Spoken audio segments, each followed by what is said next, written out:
Hello dear students, तो कैसे हैं आप लोग। एक बहुत बड़ी समस्या का समाधान, एक प्रॉब्लम स्टेटमेंट है आप लोगों का, जिसका सॉल्यूशन लेके आया हूं।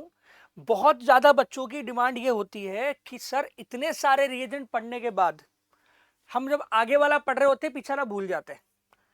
देखो, भूलना ह्यूमन टेंडेंसी है, तुम अकेले नहीं हो जो भूलता है, मैं भी भूल जाता हूँ। ठीक है, याद कैसे रखा जाए, रिवीजन कैसे आसान बना जाए ताकि एग्जाम के पहले इतनी मोटी नोटबुक को रिवाइज करने में तुम्हें घंटों खर्च नहीं करने पड़े।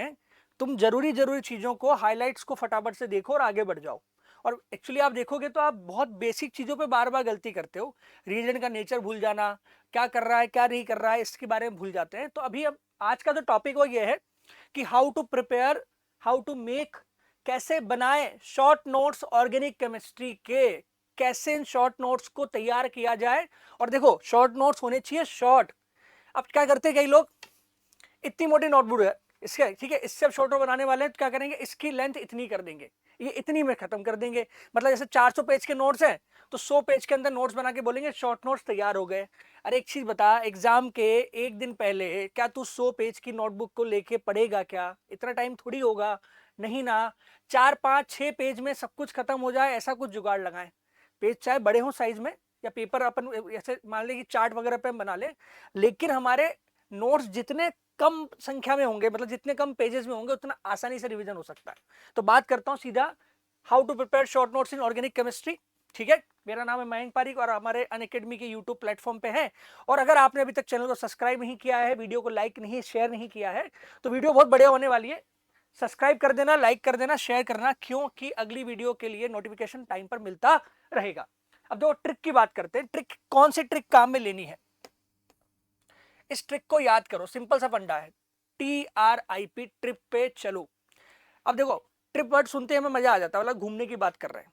देखो, घूमने की बात सुन के अगर तुमको अच्छा लग रहा है तो तुम्हें ये याद करने में मुझे लगता है दिक्कत तो नहीं होगी, कम से कम इस वर्ड को याद करने में दिक्कत नहीं है। अब इस वर्ड के अंदर इंपॉर्टेंट पॉइंट जो छुपे हैं उनके बारे में बात कर लेते हैं। टी मतलब होता है टाइप ऑफ रिएक्शन, कि किस रिएक्शन के टाइप को तुम डील कर रहे हो, तुम्हें सबसे पहले पता होना चाहिए।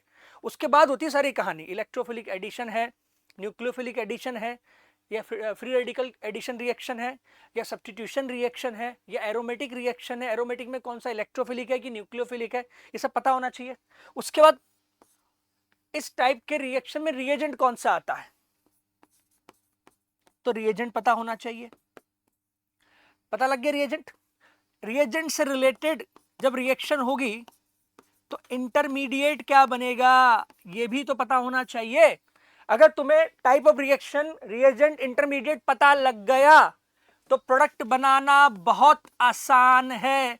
फिर से बोल रहा हूं मैं, TRIP, ट्रिप याद कर लो। ट्रिप याद करोगे, टाइप रिएक्शन का, रिएजेंट R हो गया, I फॉर इंटरमीडिएट हो गया, और P फॉर प्रोडक्ट हो गया। ये 4 पॉइंट आपको हर केस में अगर याद रखोगे तो आपको पूरी रिएक्शन में कुछ भी लिखने की और जरूरत नहीं है।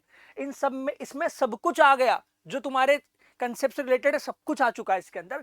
प्रोडक्ट कैसा बनेगा, इंटरमीडिएट क्या बनेगा, रिएजेंट क्या है, टाइप और रिएक्शन क्या है। ठीक है, चलो अब बात करते हैं। एक छोटा सा सैंपल आपके लिए बनाया मैंने, क्योंकि देखो पूरा तो बिल्कुल पॉसिबल नहीं है, अभी तो फिलहाल नहीं है, कोशिश करेंगे बाद में चल के आपको इस तरह से नोट्स दे पाए तो, लेकिन अभी फिलहाल के लिए आपको तरीका बता देते हैं कि क्या करना है। अब देखो, जैसे क्या किया है तुम्हारे सामने यहां पे, ऐसे समझना। अभी मैं इसकी बात करता हूं, इस पोर्शन पे पहले डिस्कस करते हैं। ठीक है, देखो, टाइप है, रिएजेंट है, इंटरमीडिएट है, प्रोडक्ट है। टाइप है, रिएजेंट है, इंटरमीडिएट है, प्रोडक्ट है। ठीक है, अब देखा जाए तो इलेक्ट्रोफिलिक एडिशन सबसे पहले, मान लो मैंने रिएक्शन उठाया, मैं इसको ऐसे थोड़ा छोटा ही कर देते हैं, चलो अपन यहां रख देते हैं, आई थिंक यहां पे आपको विजिबल भी रहेगा। क्या करना है, सबसे पहले मान लो रिएक्शन उठाई मैंने, इलेक्ट्रोफिलिक एडिशन रिएक्शन, EAR की बात कर रहा हूं। ठीक है, अब EAR में 2 टाइप के रिएजेंट होते हैं, टाइप 1 और टाइप 2। तो पहले टाइप 1 लिख लिए। टाइप 1 में क्या क्या आएगा, डाइल्यूट एसिड आ गया, HCl, HBr, HI आ गया, ये टाइप 1 के। टाइप 1 मतलब क्या होता है, इनमें लोन पेयर नहीं होता। फिर टाइप 1 के अंदर बनता क्या है, इंटरमीडिएट में इसमें बनता है कार्बोकैटायन, और कार्बोकैटायन बनता है तो रीअरेंजमेंट हो जाता है। सोचो, आपको रिएक्शन का टाइप पता है, आपको रिएजेंट का टाइप पता है, उसमें अंदर लोन पेयर नहीं है ये भी आपको पता है, फिर ये रिएक्शन करेगा तो कार्बोकैटायन बनाता है तो रिएजमेंट होगा, ये भी आपने लिख लिया, जरूरी पॉइंट तो आ गया। फिर देखो एल्कीन पर H प्लस वाटर डाला, डाइल्यूट एसिड डाला तो अल्कोहल बन जाएगा। HX डाला, HX क्या होता है, H प्लस होता है, X माइनस होता है, पहले इलेक्ट्रोफाइल जुड़ता है, कार्बोकेटाइन बीच में बनता है, स्टेबिलिटी ऑफ कार्बोकेटाइन का कंसेप्ट चलता है। ठीक है, आई बात समझ में? फिर चलो आगे बात करते हैं। इलेक्ट्रोफिलिक एडिशन का ही टाइप 2 की बात करें, आपने पेपर लिया, आपने उसमें ये पहले ही लिख दिया, टाइप 1 पूरा खत्म हो गया, इतनी लंबी चौड़ी लिस्ट थी उसमें सब कुछ यही आ चुका है, खत्म खेल। अब टाइप 2 पे आते हैं। टाइप 2 में क्या आएगा, हेलोजन आएंगे, कौन से, X2, Cl2, Br2, I2। ठीक है, हालांकि I2 जो है रिवर्सिबल है, लेकिन आता तो रिएजेंट में है। X2 आ रहा है तो सब में आ गया, मतलब हेलोजन, दो हेलोजन आ सकते हैं, X2 के साथ वाटर आ सकता है, X2 प्लस वाटर मतलब HOX, HO minus X plus. ठीक है, NOCl आ सकता है, NO plus Cl minus, Tilden reagent NO plus Cl minus, Hg plus 2 in water, Kucherov reaction, actually acidic water होता है, मतलब कंसंट्रेट लिया जाता है मीडियम, 1% H2SO4, 49% कंसंट्रेट H2SO4 और बाकी बचा हुआ आपका पानी होता है। रिएक्शन का नाम क्या होता है, कुर्चरोव। सिर्फ किस में होती है, एल्काइन में होती है। इतनी बातें आपने लिखी और ये सबके सब कौन है, टाइप 2 रिएजेंट है, आपने लिख दिया। टाइप 2 की खास बात क्या होती है, उन पर लोन पेयर होता है, ये भी आपने लिख लिया।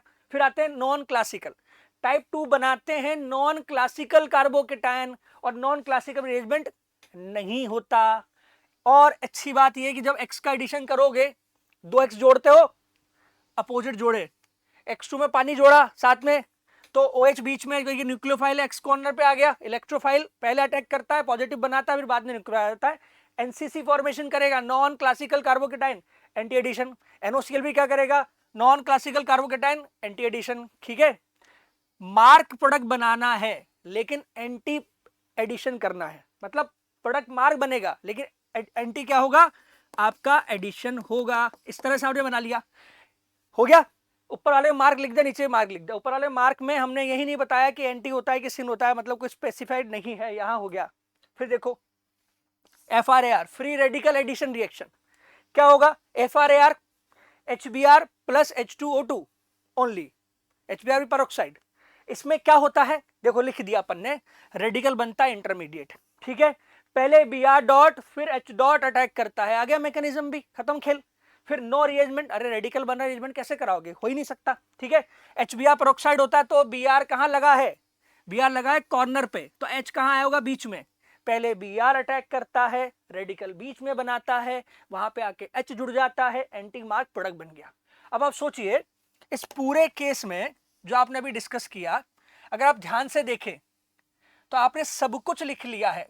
अभी इतना पोर्शन आपका बहुत बड़ा चैप्टर कवर करता है। अब आपको लगता है सब बहुत सारे रिएजेंट कैसे कैसे याद करूं, ये हो गया याद, इतना ही करना है बस, कुछ नहीं करना आपको। Type, reagent, intermediate, product. Type मतलब किस टाइप की रिएक्शन है, रिएजेंट मतलब किस टाइप का रिएजेंट है। जैसे मान लो मैंने यहाँ पे इलेक्ट्रोफिलिक एडिशन की बात करी, तो उसमें टाइप 1 टाइप 2 होते हैं। टाइप 1 में इलेक्ट्रोफाइल होता तो है, लोन पेयर नहीं होता, तो कार्बोकेटाइन बनाता है, एनसीसी नहीं बनाता, रिएजमेंट करता है, रिएजमेंट प्रोडक्ट बन सकता है। ठीक है, फिर अगर टाइप 2 देखें तो हेलोजन लिया है, हेलोजन के साथ पानी लिया है, कुर्चरोव रिएक्शन लिया है, NOCl लिया है, NOCl मतलब NO प्लस Cl माइनस है। इन सब में खास बात क्या है, इनमें लोन पेयर होता है, मतलब ये एनसीसी बनाते हैं, एनसीसी बनाते हैं तो रिएजमेंट नहीं करेंगे, रिएजमेंट नहीं करेंगे तो प्रोडक्ट तो बनेगा रिएजमेंट के बिना, लेकिन एडिशन कैसा होता है, एंटी मार्क प्रोडक्ट में anti addition. FRAR HBr only और कहीं नहीं होता। प्रोडक्ट कैसे बनता है, प्रोडक्ट बनता है एंटी मार्क। रिएजमेंट कैसे होता है, नहीं हो सकता क्योंकि रेडिकल बनता है, पहले Br जुड़ता है फिर H जुड़ता है। इस तरह से आप रिवीजन करोगे, आपको बहुत आसानी से याद भी रहेगा। इस तरह से आप शॉर्ट नोट बनाते हो तो आपके बहुत ज्यादा चांसेस है कि आपके जितने रिएजेंट आप भूलते हो ना, वो आप सब भूलना बंद कर दोगे। मेरे हिसाब से अगर इस तरह बनाने बैठे तो ये 1, 2 और 3 बहुत बड़ा पोर्शन कवर हो गया। इसके बाद आप बाकी सारे रिएजेंट इसमें ऐड करते जाओ। नीचे कोशिश करो एक बड़ा चार्ट लो, उस चार्ट के 2 पोर्शन करो, हर पोर्शन में इस तरह से लाइंस डाल दो, कॉलम बना दो, ऊपर लिखो TRIP मतलब ट्रिप, ट्रिप के अंदर पहले टाइप लिखो, रिएजेंट लिखो, इंटरमीडिएट लिखो, प्रोडक्ट लिखो, फिर जाके आपका कंप्लीट होता है प्रोडक्ट बनाने का पूरा एक क्राइटेरिया, पूरा चार्ट आपका तैयार हो जाएगा। ठीक है, तो इस तरह से आप शॉर्ट नोट बनाते हो तो डेफिनेटली आपको बहुत मदद मिलेगी। उम्मीद करता हूं कि इस कंसेप्ट को आपने सही तरह से सीखा होगा। अब आपको इसको अप्लाई करना है, अप्लाई करोगे तब जाके आपको एक्चुअली पता लगेगा। और कुछ कुछ पॉइंट ऐसे होते हैं जो आपको लगते हैं इंपॉर्टेंट है, तो आप उसको उस कैटेगरी में अपने अकॉर्डिंग इन्वॉल्व कर सकते हो। लिख लिख कर वहीं छोड़ दो, जब पढ़ोगे तो आपको पता लग ही जाएगा। तो कैसी लगी वीडियो कमेंट में जरूर बता देना। ठीक है, अगली वीडियो में कुछ और ऐसा ही कुछ सोल्यूशन निकालते हैं आपके लिए। तब तक के लिए धन्यवाद, thank you so much, okay bye, Tata.